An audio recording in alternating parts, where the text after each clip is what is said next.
Marzia Mirizadi. Ravi d'être avec vous. Eh bien, nous avons entendu des histoires au fil des années de musulmans venant à la foi à cause de rêves. Quel était exactement votre rêve? Je priais vers le ciel.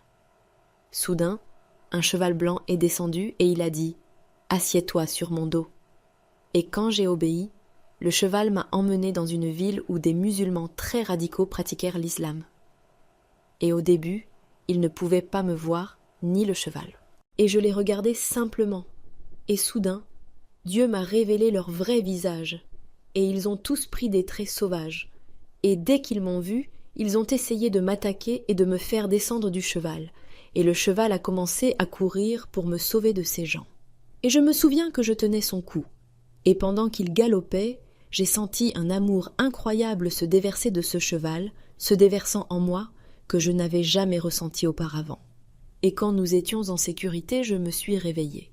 Mais quand je me suis réveillée, je ne pouvais pas croire à quel point Dieu m'aimait, et cet amour que j'ai ressenti dans mon rêve, je ne pouvais le comparer à aucun amour dans ce monde. Et je me souviens que pendant des semaines, presque toutes les nuits, je pleurais. Et je voulais partir. Je voulais mourir. Parce que je crois que si nous goûtons un peu à l'amour de Dieu, cela nous rend fous. Je ne pouvais pas croire à quel point Dieu m'aimait. Et ce fut le début de mon cheminement avec Jésus. Mais dans ce rêve, je ne connaissais pas Jésus. Et plus tard, comme je l'ai mentionné, une de mes amies qui s'était convertie au christianisme m'a parlé de Jésus, qu'il est mort sur la croix pour mes péchés et qu'il nous a sauvés. Le Fils de Dieu, il est notre Dieu, ce qui était totalement incroyable pour moi, parce qu'en islam, il vous enseigne que Jésus n'était qu'un prophète. Et c'est pourquoi j'étais curieuse. J'ai eu une Bible et j'ai commencé à lire, et des miracles ont commencé à se produire. J'ai eu l'expérience d'être guérie dans l'église la première fois que j'y suis allée. Et puis, le jour qui a vraiment changé ma vie a été le jour où j'étais assise seule dans ma chambre et je priais. Soudain, j'ai reçu le feu du Saint-Esprit, le feu de Dieu sur moi. Et plus rien n'était sous mon contrôle. Et soudain mes mains se sont levées. Et j'ai commencé à adorer Dieu dans d'autres langues que je n'avais jamais apprises. Et je ne pouvais pas comprendre de quelles langues il s'agissait, mais je pouvais pleinement comprendre ce que je disais à Dieu. Et pendant que je l'adorais et pleurais, soudain j'ai eu une vision. J'ai vu Jésus juste devant moi, vêtu de blanc. Et à côté de lui, il y avait un grand trône recouvert d'or brillant. Et je ne pouvais pas croire que je pouvais rencontrer mon Dieu d'aussi près. Je pouvais ressentir son amour. Je pouvais sentir sa présence tout autour de moi. Et cela a duré des heures, depuis tard dans la nuit jusqu'aux petites heures du matin, où je ne pouvais pas contrôler ma bouche. Et je continuais à l'adorer jusqu'aux petites heures du matin où ça s'est arrêté. Et j'ai senti que Dieu avait enlevé le voile devant mes yeux. Et après cela, j'ai consacré toute ma vie à Jésus. Amen. Donc vous avez consacré votre vie à Jésus. Que s'est-il passé après cela? Quand vous rencontrez votre Sauveur et que vous faites l'expérience de son amour, il est évident que vous ne pouvez pas rester silencieux. J'avais tellement de passion après cela pour partager l'amour de Dieu avec mon peuple. Et j'ai commencé à parler à mon peuple, à mes amis, aux membres de ma famille. Et comme j'étais tellement passionnée par cela, et en Iran, il n'est pas possible d'en apprendre davantage sur le christianisme. C'est pourquoi un de mes amis, qui était pasteur, m'a conseillé d'aller en Turquie. Et c'est là. C'était un ministère chrétien. Ils avaient des cours de théologie et de leadership et j'y ai assisté. Et après quelques mois, mon ami et moi avons rencontré ma meilleure amie, Mariam Rostampur. Elle n'est pas ici. Et nous avons décidé de revenir parce que nous voulions transmettre ce message à notre peuple. À quel point les Iraniens ont soif de Dieu. Et quand nous sommes revenus, nous n'avions aucune idée de ce qu'il fallait faire et de comment nous pouvions servir le Seigneur. Et je me souviens que nous avons juste prié et lui avons demandé de nous donner une vision. Et un jour, je lisais la Bible. Dieu m'a montré que l'Iran est comme un grand désert. Il n'y a pas de graines dans cette terre. Et il a dit, plante quelques graines, puis je les ferai pousser avec la puissance du Saint-Esprit. Et puis nous avons contacté notre pasteur qui était à Londres, et nous leur avons demandé d'envoyer des milliers de Bibles en Iran. Ce n'était pas facile pour eux, car ils devaient trouver un moyen illégal de faire passer tous ces Nouveaux Testaments en Iran et Dieu soit loué. Finalement, ils ont pu nous aider. Chaque fois, nous recevions quelques milliers, et nous avons commencé notre première mission. Nous avons acheté une immense carte, nous l'avons accrochée au mur, et nous avions une stratégie, parce que nous avions étudié la carte, et nous sentions que nous devions apporter des Bibles dans chaque zone de Téhéran. Et finalement, après 3 ans, nous avons pu distribuer 20 000 Bibles à Téhéran et également dans quelques autres villes. Nous avons apporté des Bibles à Qom, qui est la ville la plus religieuse d'Iran. Nous savions que c'était le cœur du pays pour les ayatollahs. Et il y a des centaines d'ayatollahs. Il y a des personnes religieuses et il y a un sanctuaire islamique où les musulmans vont généralement pour adorer. C'est le sanctuaire de Massoumé pour les musulmans où des centaines de personnes se rendent pour adorer. Et nous avons pensé, nous devons y apporter des Bibles. Et Dieu soit loué. Nous avons pu y aller avec succès parce que les gens sont des gens ordinaires, des musulmans ordinaires. Nous savions qu'ils y allaient pour adorer, prier pour leurs besoins. Et cela pouvait être le meilleur miracle pour eux pendant qu'ils adoraient, de trouver la Bible là-bas. Et nous avons entendu que, grâce à certaines de nos connexions, il y a eu une réunion de sécurité au Parlement, et ils étaient préoccupés et parlèrent du fait qu'un grand groupe ou une grande organisation chrétienne avait commencé à distribuer des Bibles dans le pays. Ils ne savaient pas que ce n'était pas un grand groupe chrétien, mais juste 2 filles. Juste 2 filles. Probablement certaines des maisons où nous avons mis les Bibles ont signalé au gouvernement. Mais Dieu nous a vraiment protégés parce que quand nous avons été arrêtés, ils ne savaient pas que c'était nous. Donc le christianisme est illégal en Iran, bien sûr. Et pourtant, vous distribuez des milliers de Bibles. Jusqu'où avez-vous pu aller avant que quelque chose ne se passe? Avez-vous été arrêté à un moment donné? Oui, nous avons distribué les Bibles. C'était une mission que nous ne faisions que pendant les nuits. Et puis nous avons eu une autre vision pour démarrer des églises de maison. Et nous avons commencé 2 églises de maison, une parmi les femmes et l'autre avec des jeunes. Et chaque jour, nous étions actifs. Nous n'arrêtions pas de parler de notre foi aux gens dans les rues. Chaque fois que nous allions faire des courses, faire nos corvées, nous avions toujours quelques Bibles dans notre sac à main et nous parlions aux Iraniens de notre foi. Et finalement, certaines personnes ont signalé notre cas. Et nous ne savons pas exactement ce qui s'est passé et qui a fait ça. Et nous avons été arrêtés. Et que s'est-il passé après votre arrestation? Le premier endroit où ils nous ont envoyés était un centre de détention. C'était dans un centre de détention, la même prison où Mahsa Amini, la fille kurde, a été battue jusqu'à la mort et elle est décédée des suites de cela. Et honnêtement, ce n'est pas une prison. C'est un donjon souterrain que personne ne peut voir. Il n'y a pas d'air, pas de lumière. Et ils vous jettent de la nourriture. Nous devions dormir sur un sol en béton froid, nous couvrir de couvertures mouillées trempées dans l'urine. Et plus tard, j'ai réalisé pourquoi.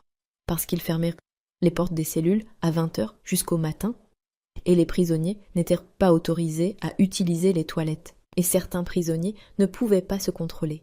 Et les gardes continuaient à nous humilier, à nous insulter. Ils nous forçaient, par exemple, à une fouille corporelle, à être nus juste devant leurs yeux dans le seul but d'une fouille corporelle. Ils continuaient à nous insulter. Et j'ai été jetée avec des femmes, des prostituées et des sans-abri, beaucoup de femmes qui avaient été arrêtées par la police des mœurs. Et généralement, ils gardent les prisonniers dans cette prison spécifique pendant au maximum 2 à 3 jours. Et après cela, il serait décidé s'ils passent devant un tribunal ou s'ils sont libérés. Mais pour nous, ils nous ont gardés pendant 10 jours intentionnellement, parce qu'ils voulaient remettre plus de pression sur nous à cause de notre foi. Et c'était la raison, parce que le premier tribunal que nous avons eu, la façon dont j'ai parlé au juge, il n'a pas aimé. Et je l'ai défié, car il a dit « Vous étiez musulmane, vous vous êtes convertie au christianisme, et vous êtes infidèle, vous êtes sale, vous devez être exécutée par pendaison. » Et j'ai dit « Je ne me suis jamais considérée comme musulmane, car tous ceux qui naissent dans ce pays doivent être musulmans. Il n'y a pas de choix. Donc vous ne pouvez pas me dire que j'étais une musulmane convertie. Et à part ça, si vous croyez vraiment que nous sommes des criminels, allez-y et exécutez-nous. Et pourquoi ne le montrez-vous pas à la télévision nationale pour que les gens sachent que c'est un grand crime ?» Et il s'est mis en colère contre moi. Et il a dit « Je vais m'assurer de pousser votre cas pour une exécution par pendaison. » Et il l'a fait en fait. Et plus tard, ils nous ont condamnés à mort par pendaison. Mais Dieu soit loué, vous savez. Je crois que c'était le but de Dieu, que nous restions dans cette première prison, parce que nous avions, les premiers jours, nous prions simplement pour être libérés parce que nous ne voulions pas être dans cet horrible endroit. Mais plus tard, nous avons pu voir combien de femmes se faisaient arrêter. Ils les envoyaient là-bas. Et nous avons trouvé que c'était une occasion de partager notre foi avec ces femmes désespérées. Et c'était comme une église. Nous nous rassemblions dans une cellule et nous prions simplement pour elles, nous parlions de Jésus. Et nous avons vraiment apprécié cela. Et dans cette première prison où nous étions, je peux dire, pendant 14 jours, nous avons parlé à environ 80 femmes de notre foi. Et beaucoup d'entre elles ont donné leur cœur à Jésus. Et cela nous a encouragés que Dieu avait un but pour nous, d'être là. Waouh, waouh. C'est incroyable. Donc au lieu d'une prison, vous aviez une église. Oui, et plus tard, c'est à la prison d'Evin qu'ils nous ont envoyés. La prison d'Evin, qui est une prison tristement célèbre et infâme en Iran. Elle est célèbre pour la torture, le viol, l'exécution de nombreuses personnes innocentes. Et moi-même, j'ai été témoin de la brutalité de ce régime de première main. J'ai vu de nombreuses violations des droits de l'homme. J'ai été témoin de la torture de prisonniers devant mes yeux et d'exécutions, comme je l'ai mentionné. C'était une expérience horrible. Je n'avais jamais vécu une telle chose. Par exemple, ils étaient censés nous envoyer dans un autre bâtiment de sécurité à l'intérieur de la prison d'Evin. Ils l'appelaient 209, qui est destiné aux prisonniers politiques. Ils leur mettent généralement beaucoup de pression. Ils les torturent, les violent. Et avant cela, ils m'ont envoyé dans une cellule. Et après m'être lié d'amitié avec mes compagnons de cellule, ils ont emmené l'un d'entre eux et l'ont exécuté afin de nous montrer quel serait le prix de notre résistance. Et plus tard, ils ont exécuté l'une de nos meilleures amies, Shirin Alam Ouli. C'était une fille kurde, et ils l'ont torturée pendant des mois, brutalement. Elle nous a décrit ce qui lui était arrivé. Ils l'ont suspendue au plafond et battue pendant des heures. Elle a décrit que la peau s'enlevait. Et finalement, ils l'ont pendue, et ils n'ont même pas rendu son corps à sa famille. Et personne ne sait où se trouve sa tombe. Et ceux sont vraiment des gens mauvais, des gens cruels et mauvais. Mais que Dieu soit loué, encore une fois. J'ai eu une excellente occasion, moi et mon ami, de partager notre foi avec de nombreux prisonniers. Et au début, je me souviens que pendant les premiers mois, il y avait des musulmans pleins de préjugés parmi les prisonniers qui croyaient que si vous vous convertissez de l'islam au christianisme, vous êtes infidèles et sales. Et ils nous ont appelés les chrétiens sales pendant des mois. Mais nous avons essayé de leur montrer qui est Jésus en les aimant, en les respectant, en priant pour eux. Quand je dis ça, ce n'est pas du tout facile, et j'ai trouvé ça très difficile. Et en prison, presque chaque jour, je priais et demandais à Dieu, « S'il te plaît, donne-moi ta puissance ». Parce qu'il y avait des moments où j'imaginais être insultée à cause de ma foi presque tous les jours. Et je pouvais me souvenir des versets de la Bible où Jésus nous a dit « Aimez vos ennemis et priez pour ceux qui vous persécutent ». Et j'ai trouvé ça très difficile. Et j'ai prié, j'ai continué à prier. Et je lui ai demandé, s'il te plaît, ne me laisse pas pécher. Que ta puissance, ton amour, soit vu par ces gens. Et nous pouvions voir la puissance de Dieu, comment le Saint-Esprit agissait parmi les prisonniers. Et j'ai partagé beaucoup d'histoires dans mon premier livre, que j'ai écrit avec mon amie captive en Iran sur les miracles et les rêves que Dieu m'a donnés. Et tous les rêves se sont réalisés. Et les gens pouvaient voir les changements, la différence entre leur foi et notre foi. Et à la fin, ils venaient nous voir et posaient plus de questions sur notre foi. Ils nous ont dit qu'ils voyaient la différence. Pourquoi est-ce ainsi? Pourquoi dès que vous priez, un miracle se produit? Mais quand nous prions, nous n'obtenons aucune réponse. Et ils pouvaient voir cette différence. C'est pourquoi ils étaient si curieux, ce qui a rendu les autorités pénitentiaires très en colère. Je me souviens que nos interrogateurs, l'un d'eux était tellement en colère contre moi. Il a dit « J'ai entendu que même en prison, vous parlez de votre foi avec les prisonniers. Vous devez fermer votre bouche ici. N'endoctrinez pas notre jeunesse. Et même en prison, vous n'arrêtez pas ça. » Et je lui ai dit « ce n'est pas ma faute, c'est votre faute. Vous nous avez arrêtés. Vous nous avez mis dans cette prison. Les prisonniers sont curieux. Ils nous demandent « Quelle est votre accusation? Pourquoi êtes-vous ici ?» Donc nous devons leur expliquer. Et je pouvais voir qu'ils étaient tellement désespérés parce qu'ils ne pouvaient rien faire d'autre avec nous. Nous étions déjà en prison. Et j'ai trouvé ça plus agréable. Et j'ai découvert que j'étais plus libre à l'intérieur de la prison qu'à l'extérieur, car sans aucune crainte, je pouvais parler à tout le monde. Mais ils ont essayé de nous isoler. Même en prison, par exemple, il y avait certaines installations, une bibliothèque, où les prisonniers pouvaient aller et utiliser. Mais le premier jour où j'y suis allée pour assister à des cours, la directrice de l'autorité pénitentiaire. La première question était quelle est votre accusation ? Et dès que je lui ai dit que je suis chrétienne et que je suis ici à cause de ma foi, elle est devenue furieuse et elle a dit « Sortez d'ici. Vous êtes sale et vous devez être exécuté immédiatement. Vous n'avez pas le droit d'être dans cette section. » Cela m'a vraiment brisé le cœur. Et je me souviens que je lui ai dit « Hé, je suis ici à cause de ma foi. » Et je suis tellement fière de moi-même que je ne suis pas une criminelle. Mais quand j'ai quitté son bureau et que mes larmes coulaient parce que mon cœur était brisé, et Dieu, encore une fois, me rappelle le verset de la Bible, comme dans un Pierre, qui nous dit « Réjouissez-vous lorsque vous souffrez à cause de votre foi. Vous êtes bénis. Si vous êtes insultés à cause de votre foi. » Et vous savez, ces versets de la Bible étaient très encourageants. Mais comme je l'ai dit, la situation était très difficile d'être dans cet horrible endroit. Mais nous pouvions voir comment Dieu agissait parmi les prisonniers et même certains gardes. À la fin, ils sont venus nous voir. Ils se sont excusés pour leur comportement et c'était un grand miracle. Mais plus tard, nous avons appris qu'il y avait beaucoup de pression internationale sur le régime. Pendant les premiers mois, nous n'avions aucune connexion avec l'extérieur. On ne nous a pas permis d'avoir un avocat. Mais plus tard, quand j'ai appelé ma sœur, elle m'a dit combien de chrétiens dans le monde entier prièrent pour nous, plaidèrent pour nous. C'était tellement encourageant car nous pensions que personne ne savait et que nous étions totalement oubliés. Mais c'était tellement encourageant de voir nos frères et sœurs nous soutenir dans ce combat. Et puis, vous savez, Amnesty International s'est impliqué. Le pape du Vatican a envoyé une lettre au gouvernement en notre nom et certaines personnes du département d'État nous ont dit plus tard qu'ils travaillaient sur notre cas. Et à cause de toutes ces pressions, nous avons été libérés. Mais je donne toute la grâce à Dieu. Je crois que la première raison est à cause de sa grâce, de sa puissance, de son miracle que nous avons vu de nos propres yeux, et puis le soutien de mes frères et sœurs, chrétiens et tous les gens du monde entier qui ont fait pression sur le gouvernement. C'est pourquoi j'insiste sur l'importance de la pression internationale, surtout en ce moment, où les gens se battent contre le régime de la République islamique. Nous, en tant que chrétiens, devons soutenir le peuple, et surtout l'Église en Iran. Je suis sûre que vous avez entendu que l'Iran a les églises qui connaissent la croissance la plus rapide et que beaucoup viennent au Christ. Après votre libération, avez-vous quitté l'Iran à ce moment-là ? Vous avez également été condamné à mort par pendaison, n'est-ce pas ? Oui, je me souviens du dernier mois. Ils nous ont juste dit que nous avions eu de nombreux interrogatoires. J'ai oublié de mentionner qu'ils nous ont envoyés dans une autre section de la prison d'Evin. C'est la section 209. Dans cette section, ils nous ont mis la pression, surtout le dernier mois, et nous ont dit « Si vous écrivez juste une phrase et renoncez à votre foi en Christ, nous vous libérerons. » Mais je leur ai dit « Allez-y et pendez-moi.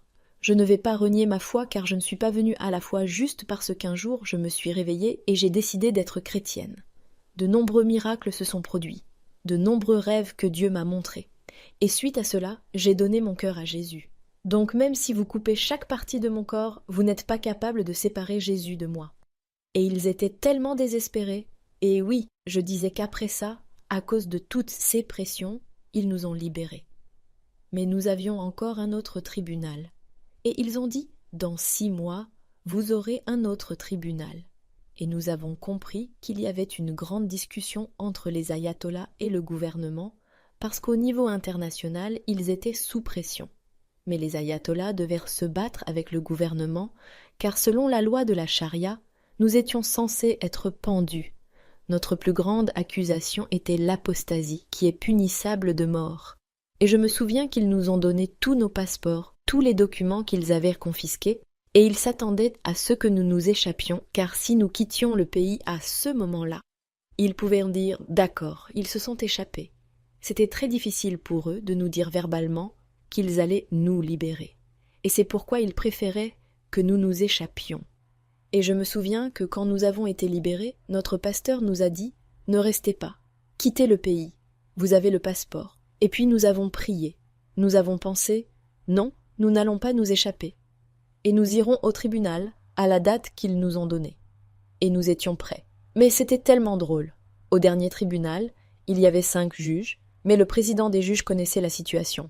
S'il posait une question, n'importe quelle question, « Êtes-vous chrétien ?» Nous dirions « Oui, nous sommes chrétiens. » Et alors, il serait en difficulté. Et je me souviens qu'un des juges ne savait pas et il voulait intervenir et poser des questions. Et le président du juge a dit « Non, taisez-vous, pas de questions ». Et nous avons trouvé que c'était très difficile pour eux, et ils n'ont posé aucune question. Et ils ont juste dit « Nous allons vous libérer ». Et nous avons compris pourquoi. Mais ils nous ont menacés à la fois au tribunal. Et aussi, avant d'aller au tribunal, et lors de notre dernier interrogatoire, ils nous ont dit qu'ils allaient nous libérer, à cause de la pression internationale. Mais nous ne pouvons pas garantir votre sécurité ici, car il y a des musulmans radicaux pleins de préjugés qui ont entendu parler de votre histoire. Et vous savez, votre maison peut prendre feu, vous pouvez mourir dans un accident. Et puis, ils nous ont donné quelques exemples. Le pasteur iranien qui a été tué, comme le pasteur Haïk, le pasteur Soutman, qui était en prison, et le pasteur Hayek a plaidé pour lui, et suite aux pressions internationales, ils ont dû le libérer, mais plus tard, ils les ont tués tous les deux. Et ils nous ont mentionné ces exemples pour nous dire que même s'ils doivent nous libérer, il y a d'autres moyens de nous tuer. Et ils ont dit, vous ne pouvez pas être chrétien, vivre en tant que chrétien, et vous devez nous donner votre adresse où que vous alliez. Et puis nous avons senti que nous devions quitter le pays. Et puis, nous avons fait une demande de réfugiés pour aller aux États-Unis. Quel est votre message maintenant ? Maintenant que vous êtes hors d'Iran, quel est le principal message que vous voulez communiquer aux gens ? Vous savez, je suis une évangéliste. Je n'arrêtais jamais de parler de ma foi avec les gens en Iran, qui est le pays le plus dangereux pour parler de sa foi. Ici, aux États-Unis. J'ai été candidate. Je me suis présentée pour le district 67 de la Chambre des représentants, pour la législature de la Chambre. Et encore une fois, j'ai pris cela comme une occasion de partager mon message avec de nombreux Américains. Et j'ai parlé à des milliers d'entre eux, j'ai fait du porte-à-porte seul dans 10 000 maisons, et j'ai trouvé cette occasion de parler. J'ai fini dans les rues à prier pour les toxicomanes, pour les criminels, même s'ils n'étaient pas des électeurs. Mais Dieu m'a utilisé à travers cette campagne pour partager ma foi avec de nombreuses personnes qui ne connaissaient pas Jésus. C'est pourquoi j'encourage toujours les gens et leur dis que nous devons être audacieux. Nous devons partager le message du salut avec tout le monde. Peu importe le genre de travail que vous faites, quoi que vous fassiez, il y a toujours un moyen de partager votre foi avec les gens. Et aussi, vous savez, comme Jésus le dit dans la Bible, que si vous voulez me suivre, vous devez renoncer à vous-même, prendre votre croix et me suivre. Chaque jour, je dis aux gens qu'en tant que chrétiens, nous devons savoir qu'à partir du moment où nous disons oui à Jésus, il ne s'agit plus de nous, mais de lui. Nous ne sommes qu'un vase entre les mains de Dieu. Nous devons lui permettre d'habiter en nous et